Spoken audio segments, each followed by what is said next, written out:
ಕೋಟಿ ರೂಪಾಯಿ. ಗುರಿ ಇದ್ದಿದ್ದು ಜಾಸ್ತಿ, ಕಲೆಕ್ಷನ್ ಆಗಿದ್ದು ಕಡಿಮೆ. ಎಷ್ಟು? 2023-24 14,159 ಕೋಟಿ ತೆರಿಗೆ ಸಂಗ್ರಹ ಕಡಿಮೆ ಆಗಿದೆ. ನಾವೇನು ಗುರಿ ಕೊಟ್ಟಿದ್ರಿ ಆ ಗುರಿನ ನಮ್ಮ ಕೈಲಿ ರೀಚ್ ಆಗಕ್ಕಾಗಲಿಲ್ಲ.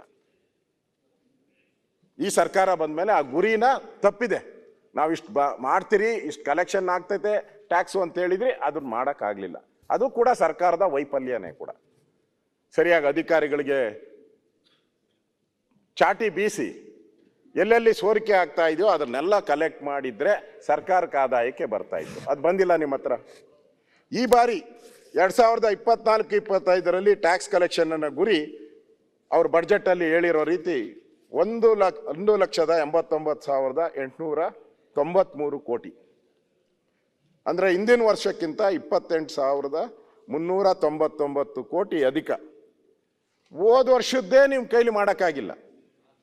ಹೋದ ವರ್ಷದ ಟಾರ್ಗೆಟೇ ನಿಮ್ಮ ಕೈಲಿ ರೀಚ್ ಆಗಕ್ಕಾಗಿಲ್ಲ. ಈ ಸರಿ 28,000 ಕೋಟಿಗೂ ಹೆಚ್ಚು ಜಾಸ್ತಿ ಟ್ಯಾಕ್ಸ್ ಕಲೆಕ್ಟ್ ಮಾಡ್ತೀನಿ ಅಂತ ಹೇಳಿದ್ರ. ಇವೆಲ್ಲ ಏನು ಅಂದ್ರೆ ಈ ಕಾರ್ಪೊರೇಟ್ ಸಂಸ್ಥೆಗಳಿರ್ತತಲ್ಲ, ದೊಡ್ಡ ದೊಡ್ಡ ಸಂಸ್ಥೆಗಳು, ಅವ್ರಿಗೆ ಈ ಥರ ಟಾರ್ಗೆಟ್ ಕೊಡ್ತಾರೆ ನೋಡಿದ್ದೀನಿ. ನಮ್ಮ ಸರ್ಕಾರದಲ್ಲಿ ಈ ಥರದ ಟಾರ್ಗೆಟ್ ಅನ್ನ ಕೊಟ್ಟು ಅಚೀವ್ ಮಾಡಕ್ಕೆ ಏನಾದರೂ ಒಂದು ಬೇಕಲ್ಲ. ಈಗ ಅಚೀವ್ ಮಾಡಬೇಕಾದ್ರೆ ನೀವು ಏನಾದರೂ ಒಂದು ಸ್ಕೀಮ್, ಇಷ್ಟು ತೆರಿಗೆ ಜಾಸ್ತಿ ಬರ್ತದೆ, ಯಾಕೆ ಬರ್ತೈತೆ ಅಂದ್ರೆ ನಾವು ಅವ್ರಿಗೆ ಹೆಲ್ಪ್ ಮಾಡಿದ್ದೀರಿ. ಇಂದ ನಮ್ಮ ಸರ್ಕಾರ ಇತ್ತು, ಕೋವಿಡ್ ಬಂದಿತ್ತು. ಕೋವಿಡ್ ಬಂದಂಥ ಸಂದರ್ಭದಲ್ಲಿ ನಾವೇನು ಮಾಡಿದ್ರಿ, ತೆರಿಗೆಗಳೆಲ್ಲ ಕಡಿಮೆ ಆಯಿತು.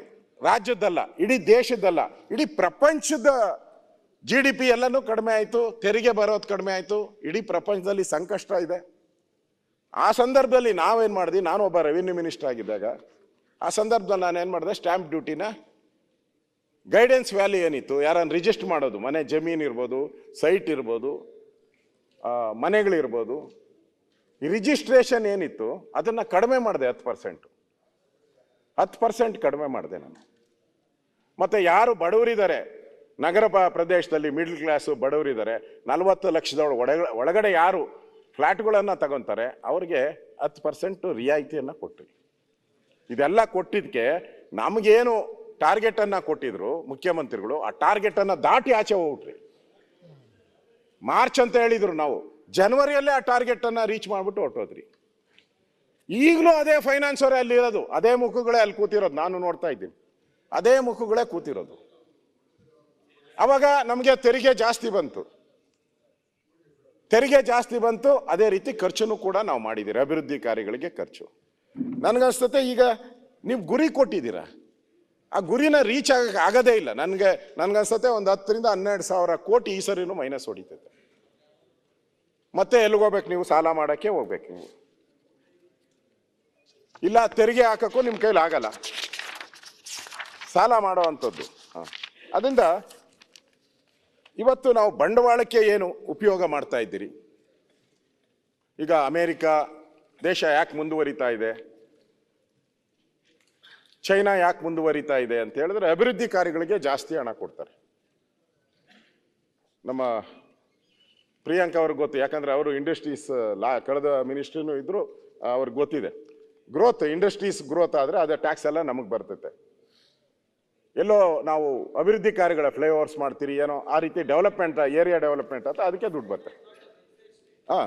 ಅಲ್ಲ ಬಿಡಿ, ಆದರೂ ಮುಂದೆ ಬಂದಿದೆ. ಕಳೆದ 20 ವರ್ಷದಲ್ಲಿ ಎಲ್ಲ ದಾಟಿ ಹೋಗ್ತಾ ಇದ್ದಾರೆ. ಮುಂದೆ ಬೀಳ್ಬೋದು, ಅದನ್ನು ಹಳ್ಳಕ್ಕೆ ಬೀಳ್ಬೋದು, ಗೊತ್ತಿಲ್ಲ. ಆದರೆ ಮೊದಲೇ ಆ ಚೈನಾ ಇತ್ತಲ್ಲ ಕಮ್ಯುನಿಸ್ಟ್ ಹಿಡಿತ, ಅದು ಬಿಟ್ಟು ಅವರು ಫ್ರೀಡಮ್ ಇದಕ್ಕೆ ಬಂದಿದ್ದಾರೆ ಸ್ವಲ್ಪ. ನಮ್ಮದು ಬಡ್ಜೆಟ್ಟಿನ ಗಾತ್ರ 2022-23 BJP ಸರ್ಕಾರ ಇತ್ತು. 22-23 BJP ಸರ್ಕಾರ. ಬಡ್ಜೆಟ್ಟಿನ ಗಾತ್ರ 2,89,653 ಕೋಟಿ. ಬಂಡವಾಳ ವೆಚ್ಚ, ಕ್ಯಾಪಿಟಲ್ ಎಕ್ಸ್ಪೆಂಡಿಚರ್ 57,348 ಕೋಟಿ. 57,348 ಕೋಟಿ ಕ್ಯಾಪಿಟಲ್ ಎಕ್ಸ್ಪೆಂಡಿಚರ್. ಸರಾಸರಿ ಲೆಕ್ಕ ಹೋದ್ರೆ ಅದನ್ನ 19.8 19.8%.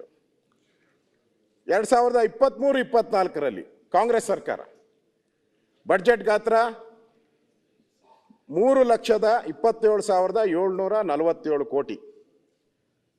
ಕ್ಯಾಪಿಟಲ್ ಎಕ್ಸ್ಪೆಂಡಿಚರು 51,231 ಕೋಟಿ, ಸರಾಸರಿ ಬಂಡವಾಳ 15.63%, ಅಂದರೆ ಕಡಿಮೆ ಆಯಿತು.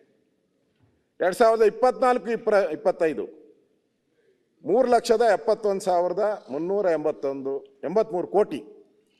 ಈ ಸರಿ ಬಂಡವಾಳ ವೆಚ್ಚ 52,903 ಕೋಟಿ, 14.24, ಆಲ್ಮೋಸ್ಟ್ ಆಲ್ 6% ನಮ್ಮ ಕ್ಯಾಪಿಟಲ್ ಎಕ್ಸ್ಪೆಂಡಿಚರು ಕಡಿಮೆ ಆಗಿದೆ. ಅಂದರೆ ಬರ್ತಾ ಬರ್ತಾ ನಾವು ಒಂದು ರೀತಿ ಪ್ರತಾಪಕ್ಕೆ ಹೋಗ್ತಾ ಇದ್ದೀರನೋ ಅಂತ ಅನಿಸುತ್ತೆ. ಜಾಸ್ತಿ ಆಗಬೇಕಾಗಿತ್ತು, ಬೇರೆ ಖರ್ಚುಗಳು ಕಡಿಮೆ ಆಗಬೇಕಾಗಿತ್ತು. ಅಂದರೆ ಈಗ ನಾವೇನು ಮಾಡ್ತಾ ಇದ್ದೀರಿ, ನಮ್ಮ ಸ್ಥಿತಿ ಏನಿದೆ ಈಗ, ಯಾವ ಸ್ಥಿತಿಗೆ ನಾವು ಮುಟ್ಬಿಟ್ಟಿದ್ದೀರಿ ಅಂದರೆ, ಇನ್ನು ನಮ್ಮ ಫೈನಾನ್ಸ್ ಡಿಪಾರ್ಟ್ಮೆಂಟ್ ಅವರು ಇನ್ನೆಚ್ಚು ತೆರಿಗೆ ಹಾಕೋಕ್ಕಾಗೋದೇ ಇಲ್ಲ. ಏನೇನು ಹಾಕಬೇಕೋ ಎಲ್ಲ ಜಡ್ದ್ಬಿಟ್ಟು ಅವ್ರು ಹಿಡ್ಕೊಂಡು, ಏನು ಹಾಕ್ಬೇಕೋ ಎಲ್ಲ ಮುಗ್ದೋಗಿದೆ. ಮಾತೆತ್ತಿದ್ರೆ ಅವ್ರಿಗೆ ಸಿಗೋದು ಎಣ್ಣೆ ಹಾಕೋರು, ಸಿಗರೇಟ್ ಹೊಡಿಯೋರು ಇಬ್ಬರೇ ಸಿಕ್ಕೋದು. ಯಾಕಂದ್ರೆ ರೋಡಾಗ ಹೊಡಿಯೋರು ಅವರಿಬ್ಬರೇ, ಇನ್ನೆಲ್ಲ ಮನೆಯಾಗಿರೋ ಯಾರು ಸಿಕ್ಕಾಕೋಣಲ್ಲ. ರೋಡಾಗ ಪಾಪ ಸಿಕ್ಕಾಕೊಂಡವ್ರು ಇವರಿಬ್ಬರೇ, ಎಣ್ಣೆ ಹೊಡಿಯೋರು, ಸಿಗರೇಟು, ಇವರಿಬ್ಬರ ಮೇಲೇ ಟಾರ್ಗೆಟ್ ಅವ್ರದ್ದೆಲ್ಲ. ನಾನು ಮೊನ್ನೆ ನೋಡಿದೆ ವಿಧಾನಸೌಧ ಎಲ್ಲೋ ಅಂತಾರೆ, ಅವರು ಸ್ಟ್ರೈಕ್ ಯಾವತ್ತೂ ನಾನು ಸ್ಟ್ರೈಕೇ ನೋಡಿರಲಿಲ್ಲ ಇವರಿಬ್ಬರದು. ಸಿಗರೇಟ್ ಹೊಡಿಯೋರು, ಎಣ್ಣೆ ಹೊಡಿಯೋರು ಸ್ಟ್ರೈಕ್ ನಾನು ನೋಡಿರಲಿಲ್ಲ. ಈಗ ಅವರು ಸಂಘ ಮಾಡ್ಕೊಂಡು ನಮ್ಮ ಎಣ್ಣೆ ನಮ್ಮ ಹಕ್ಕು ಅಂತ ಹೇಳ್ತಾ ಇದ್ದಾರೆ. ದಿನೇಶ್ ಅವರೇ, ಬಂದಿತ್ತಲ್ಲ ಇದು ಪೇಪರಲ್ಲಿ ಬಂದಿತ್ತು. ಹಾ, ಎಣ್ಣೆ ಹೊಡೆಯೋರು, ನಾವು ಎಣ್ಣೆ ಹೊಡೆದು ಈ ರಾಜ್ಯಕ್ಕೆ ಆದಾಯ ಕೊಡ್ತಾ ಇದ್ದೀರಿ, ನೀವು ನಮಗೇನು ಕೊಡ್ತಾ ಇದ್ದೀರಾ ಅಂತ. ನಮಗೇನು ಕೊಡ್ತಾ ಇದ್ದೀರಾ? ನಮ್ಮ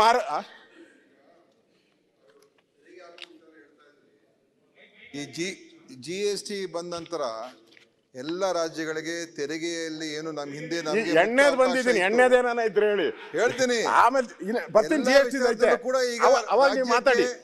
ರಾಜ್ಯದ ಒಂದು ಏನು ಅಧಿಕಾರ ಇತ್ತು ಅದು ಇವತ್ತು ಕಳ್ಸ್ಕೊಂಡು ಹೋಗಿದೆ. ಅಲ್ಲ ಆಯ್ತು, ಅಲ್ಲಿ ಕೂಡ ಒಂದು ದೊಡ್ಡ ವಿಷಯ ಅದು. ಅಲ್ಲ ಅಲ್ಲಿ ಬರ್ತೀನಿ. ಈಗ ಎಣ್ಣೆ ಸುದ್ದಿಗೆ ಬಿಟ್ಬಿಡಿ, ಅಲ್ಲಿಗಿದ್ದ ನಿಮ್ದು ಇದೆ ಹೆಲ್ತ್ ಡಿಪಾರ್ಟ್ಮೆಂಟ್ ಅವರು, ಅವ್ರು ನಿಮ್ಮನ್ನೇ ಕೇಳ್ತಾ ಇರೋ ದುಡ್ಡು, ನಮ್ಮ ಎಣ್ಣೆ ದುಡ್ಡು ಎಲ್ಲಿ ಹೋಗ್ತಾ ಇದೆ, ನಮ್ಮ ಆರೋಗ್ಯಕ್ಕೆ ಎಷ್ಟು ಕೊಡ್ತಾ ಇದ್ದೀರಾ ಅಂತ ಕೇಳ್ತಾ ಇದ್ದಾರೆ. ನಿಮ್ಮ ಹತ್ರ ಅದಕ್ಕೆ ಸುದ್ದಿನೇ ಇಲ್ಲ. ಇವತ್ತು ತೆರಿಗೆ ಹೊರಟೋಗಿದೆ ಈಗ ರಾಜ್ಯಕ್ಕೆ. ಈಗ ಉಳಿದಿರೋದು ಪೆಟ್ರೋಲ್, ಡೀಸೆಲ್, ಎಕ್ಸೈಸ್, ಇದು ಬಿಟ್ರೆ ಯಾವ್ದ್ರ ಮೇಲೆ ಕೂಡ ತೆರಿಗೆ ಹಾಕಕ್ ಆಗಲ್ಲ. ನಾವು ನೀವಿದ್ದಾಗಲೂ ಅದೇ ಪ್ರಾಬ್ಲಮ್ ಇತ್ತು, ನಾವಿದ್ದಾಗಲೂ ಅದೇ ಸಮಸ್ಯೆ ಇದೆ. ಮತ್ತೆ GST ಅನ್ಯಾಯ ಆದ್ರೆ ಅದು ಸರಿಪಡಿಸ್ಕೊಳ್ಳೋಕ್ಕೂ ಆಗಲ್ಲ. ಈಗ ಆ ಪರಿಸ್ಥಿತಿ ಬಂದ್ಬಿಟ್ಟಿದೆ. ಆಯ್ತಾ? ಇಲ್ಲ ಇರಲಿ ಅವರು, ಆಮೇಲೆ ನಿಮ್ಮ ಇದಕ್ಕೆ ಬಂದಾಗ ಮಾತಾಡಿರು. ಇಲ್ಲಿ ಪ್ರಶ್ನೆ ಇರೋದು ನೋಡಿ, ಒಳ್ಳೆ ಪಾಯಿಂಟ್ ಬಂದಾಗ ಎಲ್ಲ ಎದ್ದು ಬಿಡ್ತಾರೆ ನೋಡಿ, ಕರೆಕ್ಟ್ ಆಗಿ. ಒಳ್ಳೆ ಪಾಯಿಂಟ್ ಬಂದಾಗ ಡೈವರ್ಟ್ ಮಾಡೋಕೆ ಕರೆಕ್ಟ್ ಆಗಿ ಎದ್ದು ಬಿಡ್ತಾರೆ. ಎಲ್ಲಿಲ್ಲ ಅದು ಅನುಭವಿಸಿದಾಗ ಅದ್ರ ಬಗ್ಗೆ ಗೊತ್ತಾಗತ್ತ. ಸುಮ್ಮ ಪಕ್ಕದವ್ರ ಕೇಳಿಕೇಸಿ ಹೇಳೋದಲ್ಲ, ನೀವು ಅನುಭವಿಸಿ ಹೇಳಿದ್ರೆ ನಾನು ಒಪ್ಕೊಂತೀನಿ.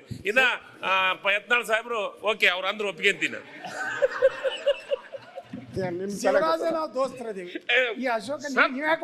ಸರ್ ನಾನ ಒಪ್ಪಿಗೆಂದಿಲ್ಲ ಸರ್, ನಾನ ಒಪ್ಪಿಗೆಂದು ಯತ್ನಾಳ್ ಸಾಹೇಬ್ರು ಹೇಳಿದ್ರು ಒಪ್ಪಿಗೆಂತೀನಿ ನಾನು ಅಂತ. ಅಶೋಕ್ ನಮ್ಮ ಬಗ್ಗೆ ಮಾತಾಡಕ ಅಪ್ಪನ ಮಾಡಕ ಸಮಾಜಕ್ಕೆ. ಅಧ್ಯಕ್ಷರೇ, ಸನ್ಮಾನ್ಯ ಉಪಾಧ್ಯಕ್ಷರೇ, ಇಲ್ಲಿ ತೆರಿಗೆಗೆ ನಮಗೆ ಸಿಗುವಂಥ ಈಸಿ ಮೆಥಡ್ ಅಂತ ಹೇಳಿದ್ರೆ, ಮತ್ತೆ ಅನಾರ್ಗನೈಸಿಂಗ್ ಸೆಕ್ಟರ್ ಅವ್ರದ್ದು. ನೀವು ಯಾವುದೋ ಇಂಡಸ್ಟ್ರೀಸ್ಗೆ ತೆರಿಗೆ ಜಾಸ್ತಿ ಮಾಡಿದ್ರಿ, ಅವರೆಲ್ಲ ಬರ್ತಾರೆ, ದೊಡ್ಡ ನಿಯೋಗ ಬರ್ತಾರೆ, ಅವರು ಪ್ರಿಯಾಂಕಾ ಅವರ ಮನೆಗೆ ಬರ್ತಾರೆ, ಇನ್ನೊಬ್ಬರ ಎಲ್ಲರ ಮನೆಗೆ ಬಂದ್ಬಿಟ್ಟು ನಾವು ಈ ರಾಜ್ಯವನ್ನು ಬಿಟ್ಟು ಹೈದರಾಬಾದ್ ಕಡೆ ಹೋಗ್ತೀನಿ ಅಂತ, ನಾವು ಈ ರಾಜ್ಯ ಬಿಟ್ಟು ಬಾಂಬೆಗೆ ಹೋಗ್ತೀರಿ ಅಂತೇಳಿ. ಗೋವಾಗ ಬೇರೆ ಹೋಗೋದು, ಅವಾಗಂದು ಫಸ್ಟದು ಎಣ್ಣೆದದು ಹೋಗ್ತೀನಿ ಅಂತಾರೆ. ಅವ್ರಿಗೆ ನೀವು ತೆರಿಗೆ ಹಾಕಲ್ಲ. ಮತ್ತೆ ದಿನನಿತ್ಯದ ವಸ್ತುಗಳ ಮೇಲೆ ಹಾಕಕ್ ಹೋದ್ರೆ ಅಲ್ಲಿ ಜನ ಓಟ್ ಹಾಕಲ್ಲ ನಿಮ್ಗೆ. ನೀವು ಯಾರೋ ಅಕ್ಕಿ ಬೆಲೆ ಜಾಸ್ತಿ ಮಾಡ್ತೀನಿ, ಬೇಳೆ ಎಣ್ಣೆ ಮಾಡ್ತೀನಿ, ಉಪ್ಪಿನ ಬೆಲೆ ಮಾಡ್ತೀನಿ ಅಂದ್ರೆ ಜನ ನಿಮ್ಗೆ ಓಟ್ ಹಾಕಲ್ಲ. ಓಟ್ ಬೇಕು. ಈಗಲೇ ಬಹಳಷ್ಟು ಅದಕ್ಕೆ ಹೇಳಿದ್ರು ರೀಚ್ ಔಟಿದ್ದೀರಿ, ನಾವು ರೀಚ್ ಔಟ್ ಇದ್ದೀರಿ. ಅದನ್ನ ಅಲ್ಲಿ ಹಾಕಕ್ಕೆ ಆಗಲ್ಲ ಟ್ಯಾಕ್ಸ್. ನಿಮ್ಮ ಕೇಂದ್ರ ಸರ್ಕಾರದಿಂದ ನನ್ನ ಉದ್ದೇಶ ಏನು ಅಂತಂದ್ರೆ, ನೀವು ಇನ್ನು ಮುಂದೆ ತೆರಿಗೆ ಹೆಚ್ಚು ಮಾಡಕ್ ಆಗದೇ ಇಲ್ಲ. ಎಲ್ಲಾ ಸೆಕ್ಟರಲ್ಲೂ ನೀವು ಏನಾಗಬೇಕೋ ಅದು ರೀಚ್ ಮಾಡ್ಬಿಟ್ಟಿದ್ದೀರಾ. ಹೊಸದಾಗಿ ನೀವು ತೆರಿಗೆ ಹಾಕಕ್ಕೆ ಸಾಧ್ಯನೇ ಇಲ್ಲ. ನ್ಯೂಸ್ ಫಸ್ಟ್ ನಿರ್ಭೀತಿಯಿಂದ ನಿಮ್ಮ ಪರವಾಗಿ.